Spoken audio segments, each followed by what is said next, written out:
동서가 토하는 소리가 화장실에서 들려왔을 때 나는 발걸음을 멈췄습니다. 시동생이 사고 난 지 벌써 4년이 다 돼가는데 동서는 하루도 빠지지 않고 병실을 지켰어요. 시어머니도 남편도 이젠 동서를 친딸처럼 여기고 있습니다. 시동생 재현이와 동서가 처음 사귄다고 말했을 때만 해도 솔직히 걱정이 앞섰습니다. 더군다나 동서가 예전에 단란주점에서 일했다는 얘기를 들었을 때는 정말 마음이 복잡했어요. 하지만 그 동서는 정말 다른 사람이었습니다. 결혼 첫 해부터 시어머니의 병원 일정을 챙기고 명절 준비는 새벽부터 시작했어요. 생식의학과에서 일하는 언니가 있어서 그런지 의학상식도 해박했습니다. 무엇보다 남편을 바라보는 그 눈빛에서 진짜 사랑이 무엇인지 알 수 있었어요. 그런데 시간이 지나면서 동서는 점점 침착해졌어요. 어느 순간부터는 재현이를 돌보는 일에 완전히 집중하기 시작했습니다. 간병인이 할 일까지 직접 하면서 마치 그게 자신의 유일한 삶의 이유인 것처럼 살았어요. 그런데 최근 들어 뭔가 이상했습니다. 동서가 오후에는 병원에 잘 안 오기 시작했습니다. 예전엔 아침부터 저녁까지 병실을 지켰는데 요즘은 아침에만 잠깐 들르고는 일이 있어서요 라고 말하며 사라졌어요. 그런데 그날 나는 그걸 봤어요. 화장실에서 구역질하는 소리가 들려왔습니다. 도와드릴까요? 소리를 내려던 순간 문틈으로 동서가 보였어요. 변기 앞에 무릎을 꿇고 토하고 있었습니다. 나는 순간 멈칫했어요. 몸살이겠지. 뭘 잘못 먹었나 보다. 그렇게 생각하려 했어요. 하지만 마음이 편하지 않았습니다. 사실 나도 신혼 초에 그런 경험이 있었습니다. 한 달 넘게 매일 아침 속이 메스꺼워서 화장실을 드나들었는데 그때 시어머니가 눈치를 채시고는 산부인과 가보라고 하셨거든요. 그 경험 때문인지 동서 모습이 더 이상하게 느껴졌어요.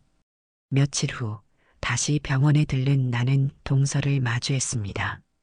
그녀는 여전히 미소를 띠고 있었지만 분명 배가 나와 있었어요. 걸음걸이도 조심스러워졌고 무의식적으로 배를 감싸는 손짓도 자주 보였습니다. 그런데 그때 문득 떠오른 게 있었어요. 동서의 과거 말입니다. 단란주점에서 일했다는. 혹시 그때 만난 누군가와? 아니야, 설마. 하지만 4년이라는 시간이 사람을 바꿀 수도 있는 거 아닌가. 시동생 재현이는 4년째 의식불명 상태고 아무 반응도 없이 누워만 있었습니다. 설마 그럴 리가요. 하지만 밤이 되면 그 장면이 자꾸 떠올랐어요. 그리고 또 다른 생각이 머릿속을 스쳤어요. 오후마다 사라지는 동서, 최근 들어 늦게 들어오는 패턴. 혹시 동서가 다른 사람을 만나고 있는 건 아닌가. 집으로 돌아가는 길에 나는 남편에게 말했어요. 동서가 임신한 것 같아. 남편은 신문을 내려놓고 나를 바라봤습니다. 당신 지금 뭔 소리를 하는 거야? 남편이 버럭 화를 내더라고요. 당신이 뭔 생각하는지 나도 알아. 그런데 확실히 그런 것 같아. 그날 밤 나는 잠을 이룰 수 없었어요. 동서의 마른 손이 자꾸 떠올랐습니다. 아무튼 그날 이후 나는 동서를 다시 보는 눈이 달라졌습니다. 정말 그 아이의 아빠가 재현이 맞는 걸까? 그게 정말 가능한 일인 걸까? 그날 이후 나는 자주 병원에 들렀어요. 재현이를 보러 가는 것처럼 말했지만 사실은 동서를 관찰하기 위해서였습니다. 동서는 여전히 밝았지만 분명히 달라진 게 있었어요. 가끔 손이 습관처럼 아랫배에 머무는 것이 신경 쓰습니다. 그리고 예전처럼 벌떡 일어나지 않고 자리에 앉은 채 요즘 컨디션이 안 좋아서요라고 말했어요. 그 말을 들은 순간 내 속에서 무언가가 확 무너지는 기분이 들었습니다. 동서를 지켜보면서 이상한 점들을 더 발견했어요. 병실에서 재현이와 이야기할 때의 표정이었습니다. 예전에는 그저 사랑하는 남편을 돌보는 아내의 모습이었는데 요즘은 뭔가 간절하면서도 죄송한 듯한 눈빛이 보였어요. 그런데 문득 동서와 재현이가 어떻게 만났는지 생각이 났습니다. 그때가 5년 전쯤이었나요? 재현이가 어느 날 집에 와서 좋은 사람 만났다고 했을 때 우리는 모두 기뻤어요. 그런데 며칠 후 재현이가 조심스럽게 말했습니다. 형수, 그 사람이 예전에 단란주점에서 일했던 적이 있어요. 나는 깜짝 놀랐어요. 그런데 정말 좋은 사람이에요. 억울한 일 당하는 걸 내가 도와줬거든요. 재현이가 들려준 이야기는 이랬어요. 어느 날 재현이가 회사 동료들과 술을 마시러 갔는데 그곳이 단란주점이었다고 했습니다. 분위기가 좀 어수선했는데 갑자기 한 손님이 소리를 지르기 시작했대요. 내 지갑이 없어졌어. 분명 여기 있던 아가씨가 가져간 거야. 그 손님이 가리킨 사람이 바로 동서였어요. 동서는 얼굴이 새하얘져서 저 아니에요. 정말 아니에요라고 했지만 술에 취한 손님은 들으려 하지 않았습니다. 결국 경찰이 왔고 동서와 그 손님 모두 파출소로 가게 됐어요. 재현이도 목격자로 함께 갔고요.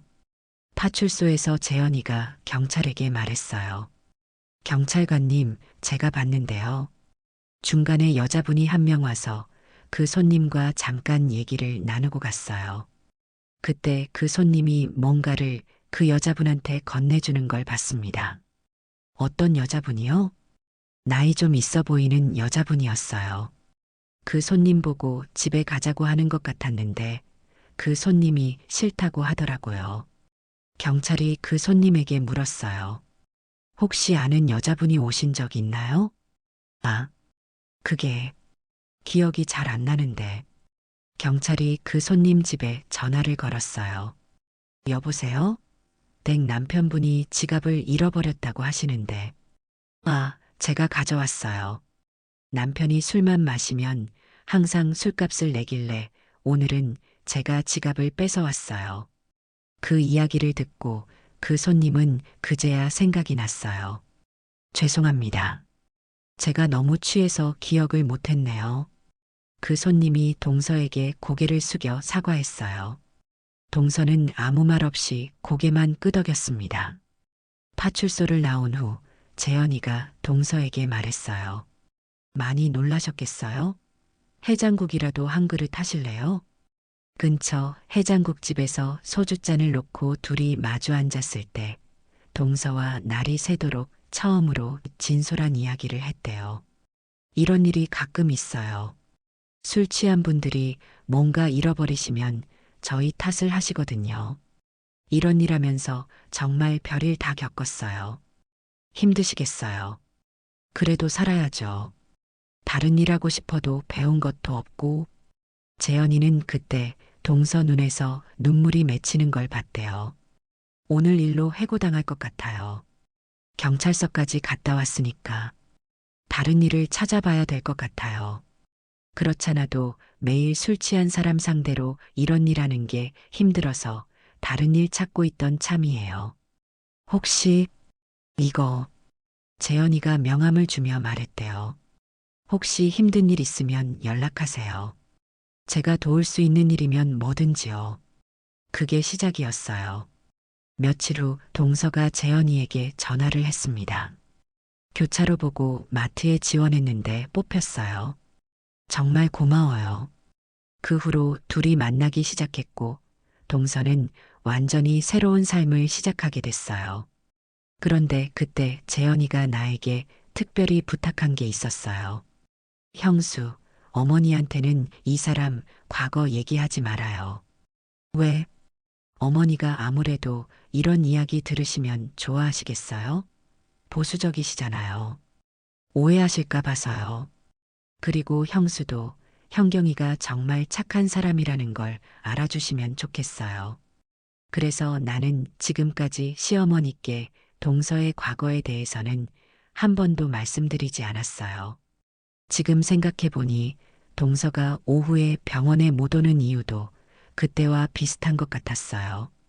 아마 어디선가 일을 하고 있는 거겠죠. 재현이 치료비도 만만치 않을 테니까요. 어느 날 제가 병원에 찾아갔을 때 동서가 재현이에게 속삭이는 소리가 들려왔어요. 여보, 우리 아기예요. 정말 당신을 닮은 아이일 거예요. 나는 숨을 죽이고 들었습니다. 동서는 분명히 임신이 맞았어요. 그런데 재현이는 4년째 의식불명인데 도대체 어떻게 된 일일까요? 그런데 한 가지 이상한 건 최근 들어 재현이 상태에 작은 변화들이 있었다는 거였어요. 며칠 전 담당 의사가 말하길 뇌파 검사에서 미세한 활동이 감지됐다고 했습니다. 집에 돌아와서 밤새 고민했습니다. 동서와 재현이의 사랑 이야기를 떠올리니 더더욱 확신이 서지 않았어요. 그렇게 서로를 사랑했던 사람들인데, 그리고 재현이가 부탁했던 말이 떠올랐어요. 어머니한테는 비밀로 해달라고. 그런데 지금 이 상황을 어떻게 설명해야 할까요? 결국 나는 결심했어요. 이제 더 이상 혼자 끙끙 앓을 수는 없다고 생각했습니다. 며칠을 망설였어요. 동서가 어떤 반응을 보일지, 또 나는 그걸 감당할 수 있을지 자신이 없었습니다. 하지만 더는 참을 수 없었어요. 그날은 토요일이었어요. 아이들이 외출한 틈을 타 병원에 들렀습니다. 동서는 창가에 앉아 있었고 시동생 재현이는 여전히 조용히 누워 있었어요. 병실에 들어서자마자 확실히 달라진 동서 모습을 볼 수 있었습니다. 임신 6개월쯤 되어 보이는 배, 조심스러운 움직임, 그리고 무언가 결심한 듯한 표정까지. 나는 조심스레 입을 열었어요. 동서야, 나한테 할 말 없니? 그녀는 순간 경직됐습니다. 며칠 전에도 봤어. 동서 구토하는 것도 봤고, 병원에서 하는 말들도 들었어. 동서 얼굴이 창백해졌어요. 형님, 제가 설명드릴게요. 바로 그때 병실 문이 벌컥 열렸어요. 너희 다 여기 있었구나. 시어머니였습니다. 장 보고 오는 길에 들렀지. 그런데 무슨 얘기를 그렇게 심각하게 하고 있었니? 순간 공기가 뻣뻣해졌습니다. 시어머니는 동서의 모습을 유심히 보시더니 갑자기 깨달은 듯한 표정을 지었어요. 작은 애야, 혹시 너, 어머니의 목소리가 떨렸습니다. 동서의 불러온 배를 보신 거였어요. 설마, 너 임신한 거니? 동서가 조용히 배를 감싸며 고개를 끄덕였어요. 네, 어머님. 순간 병실은 정적에 잠겼습니다. 그런데 재현이는 4년째, 그때 시어머니 표정이 급변했습니다. 놀라움에서 의심으로, 그리고 분노로. 작은 애야, 이게 무슨 일이니? 재현이는 4년째 저 상태인데. 어머님, 들어보세요. 들어봐? 뭘 들어봐? 4년 동안 우리가 너를 믿고 의지했는데 다른 남자아이를 가진 마당에. 어머님, 아니에요. 정말 재현 씨 아이예요. 무슨 소리야? 재현이가 4년째 의식이 없는데 어떡해. 그때 나도 참을 수 없어서 끼어들었어요. 어머니, 일단 동서 말을 들어보세요. 아니, 큰애 너도 이 일을 알고 있었어? 아니요, 저도 방금. 시어머니가 동서를 바라보는 눈빛이 차가워졌어요. 어머님, 정말 오해해요. 동서 눈에 눈물이 고였습니다.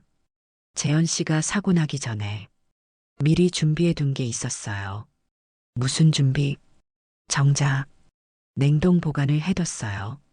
언니가 도와줬고요. 시어머니가 더욱 놀란 표정을 지었어요. 정자 보관이라니. 그런 얘기는 처음 듣는데 동서가 울먹이며 말했습니다. 재현 씨가 가족들 걱정시킬까봐 비밀로 하자고 했어요. 그래서 형님께도 어머님께는 말하지 말라고 부탁했었거든요. 시어머니가 나를 쳐다봤어요. 그런 일이 있었어? 네. 저도 잊고 있었는데 동서 이야기를 들으니까 생각이 나네요. 재현이가 부탁해서 지금까지 말씀 안 드렸어요. 시어머니는 한참 동안 아무 말씀도 하지 못하셨어요. 그러다가 천천히 동서에게 다가가며 말씀하셨습니다. 작은 애야. 그럼 정말로. 네, 어머님. 100% 재현 씨 아이예요. 동서가 단호하게 대답했어요. 언니가 의사라서 모든 과정을 도와줬어요. 법적으로도 문제없이 진행됐고요. 시어머니의 눈에 눈물이 고였어요. 그럼 우리 재현이 아이라는 거구나. 나는 그 순간 동서의 용기에 감동받았어요. 4년 동안 혼자 모든 걸 짊어지고 마침내 가족들에게 털어놓는 그 순간의 떨림과 간절함을 느낄 수 있었습니다. 시어머니는 한참 후에야 동서의 손을 잡으며 말씀하셨어요. 작은 애야, 혼자서 얼마나 힘들었을까. 그 말에 동서는 눈물을 터뜨렸고 나 역시 목이 메었어요. 그날 오후 우리는 병원 로비에서 동서를 돕던 언니를 기다렸습니다. 이제 모든 걸 자세히 들을 시간이었어요. 해시태그 사장. 그 아이는 우연히 생긴 게 아니었습니다. 그날 저녁 동서의 언니가 병원에 왔어요. 짧은 머리에 하얀 의사 가운을 입은 모습이 동서와는 사뭇 달랐습니다. 좀 더 당당하고 차분한 느낌이었어요. 우리는 병원 상담실에 모여 앉았습니다. 시어머니, 남편, 나 그리고 동서와 언니까지. 먼저 늦게 인사드려서 죄송해요. 저는 현경이 언니 김민정이라고 합니다. 언니는 또렷한 목소리로 말을 시작했어요. 저는 이 병원 협력기관인 차병원 생식의학과에서 근무하고 있고 오늘 여러분께 정확한 상황을 설명드리러 왔습니다. 가방에서 두툼한 서류 봉투를 꺼내며 말을 이어갔어요. 현경이가 임신한 것은 사실입니다. 그리고 아이의 아버지는 분명히 재현 씨가 맞아요. 시어머니가 조용히 물으셨습니다. 그런데 재현이는 4년째. 네, 맞습니다. 하지만 재현 씨는 사고 나기 전에 이미 준비를 해두셨어요. 언니가 서류를 펼쳐 보였습니다.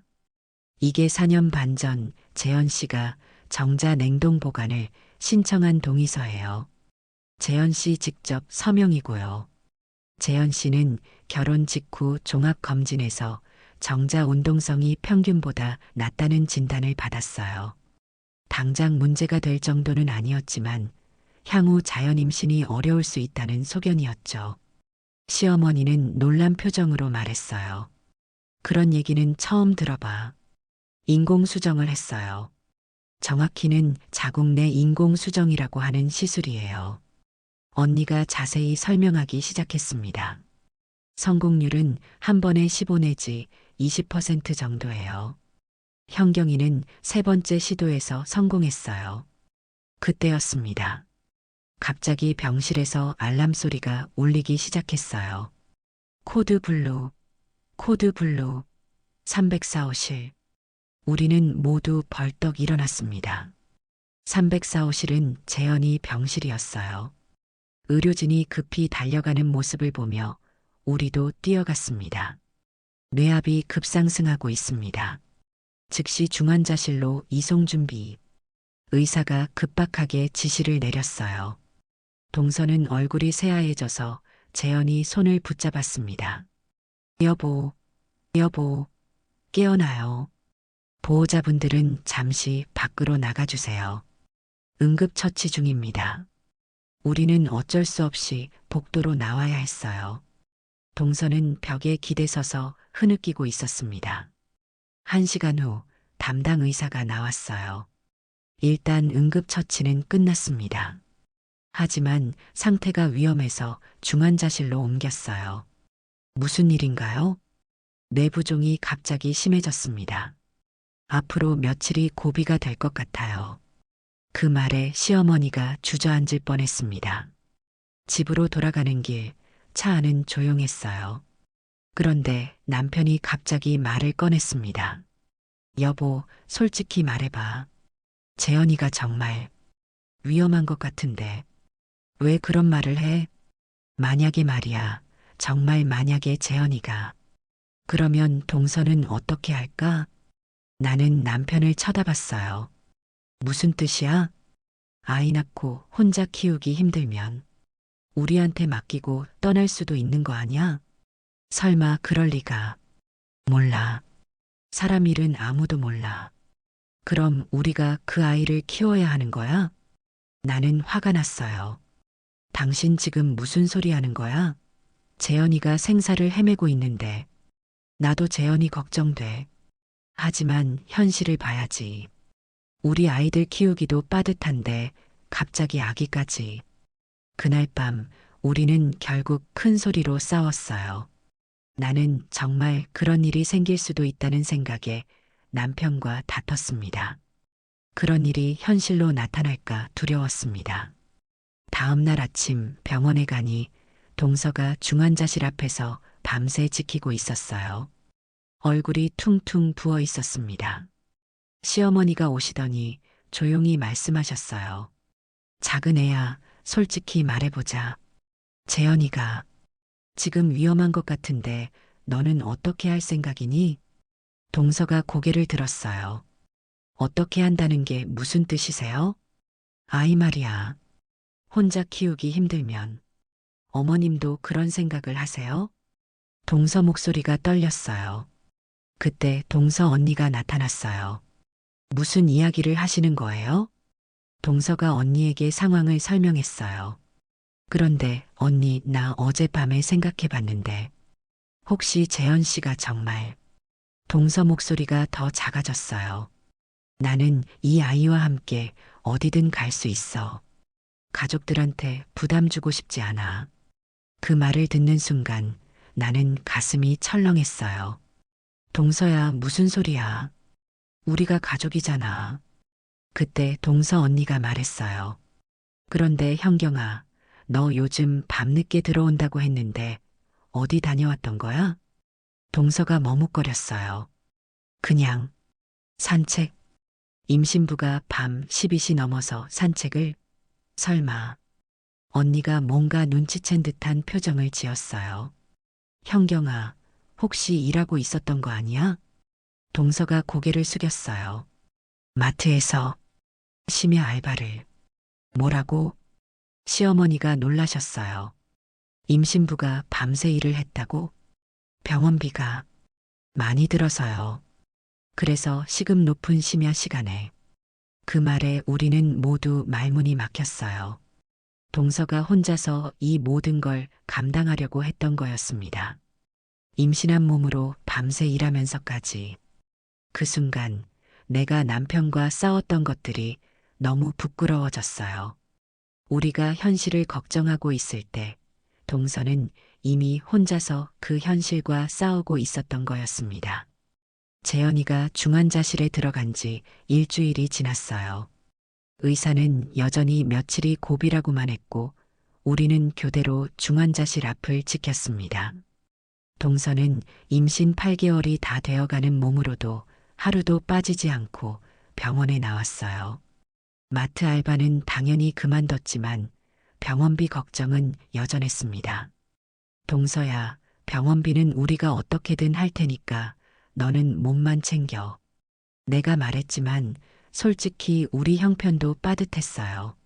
하지만 아무도 입 밖으로 내지는 않았지만 모두의 마음속에는 같은 걱정이 있었어요. 만약 재현이가 정말. 그러면 어떻게 될까요? 시어머니는 하루 종일 기도만 하셨고 남편은 담배를 끊었다가 다시 피우기를 반복했습니다. 나 역시 밤마다 잠을 이루지 못했어요. 하지만 그 누구도 그런 말은 꺼내지 않았어요. 마치 말로 하면 정말 그렇게 될까봐 두려운 것처럼. 어머님, 식사는 하셨어요? 동서가 시어머니께 물었지만 어머니는 고개만 흔들었어요. 입맛이 없어서.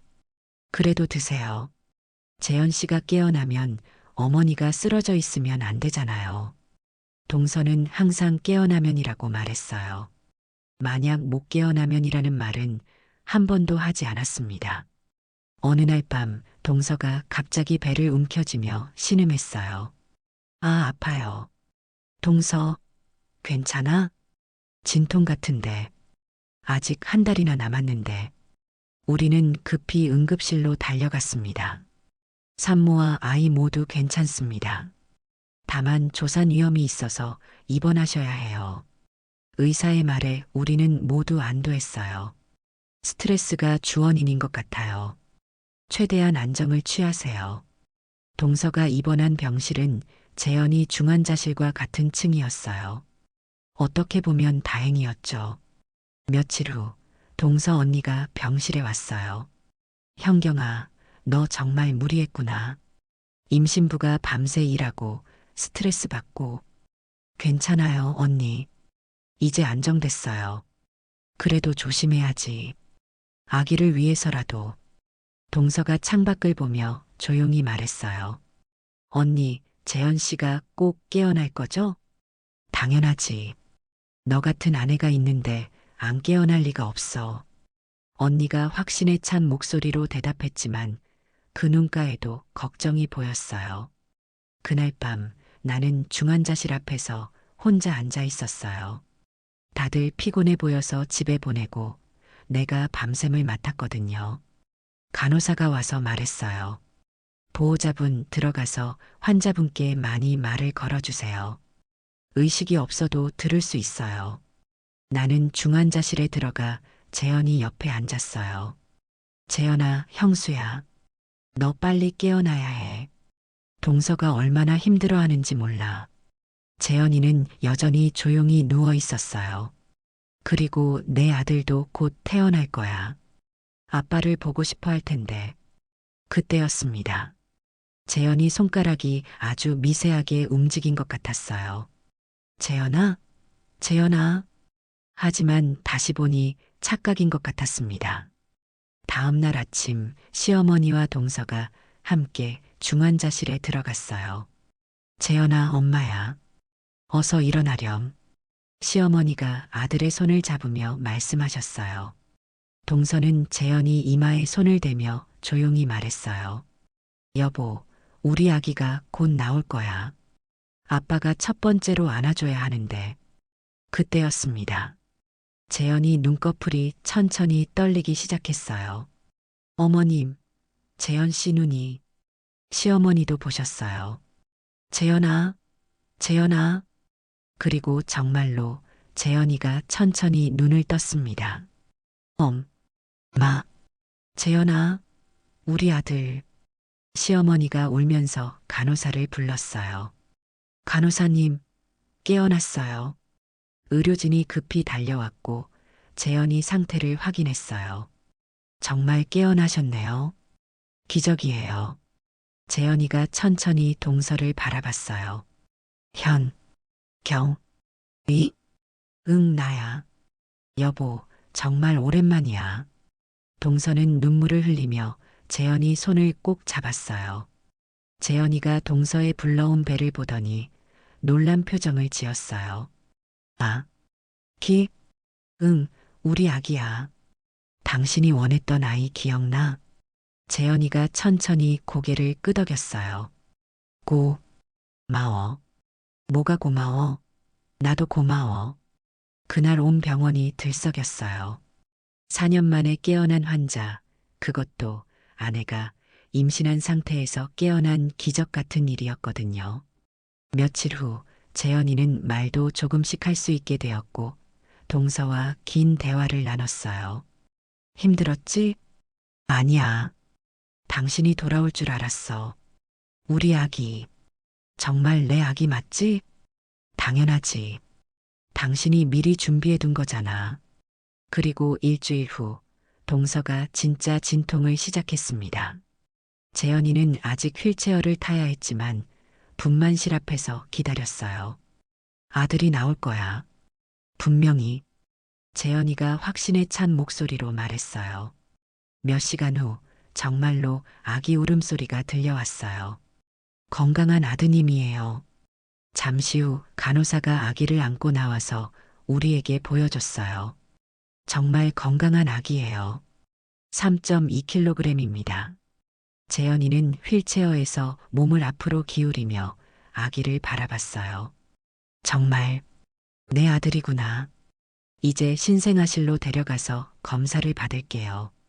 산모분도 곧 나오실 거예요. 간호사가 아기를 신생아실로 데리고 갔고 우리는 동서가 나올 때까지 기다렸어요.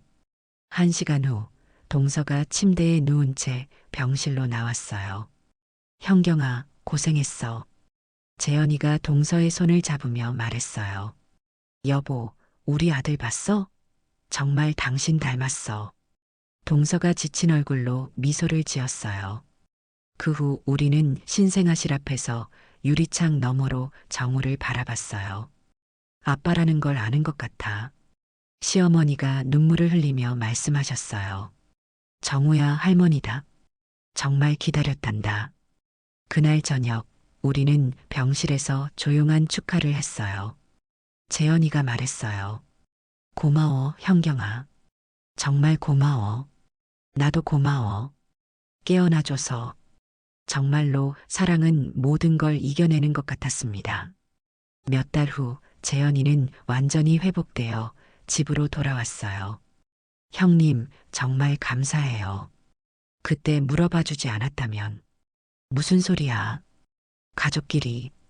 어느 일요일 우리는 모두 공원에 나들이를 갔어요. 재현이가 정우를 안고 걸어가는 모습을 보니 정말 완벽한 가족이었습니다. 정말로 기적은 일어나는 것 같았습니다. 오늘의 이야기는 여기까지입니다. 재미있게 들으셨나요? 다음에 더 흥미로운 이야기로 다시 찾아뵙겠습니다.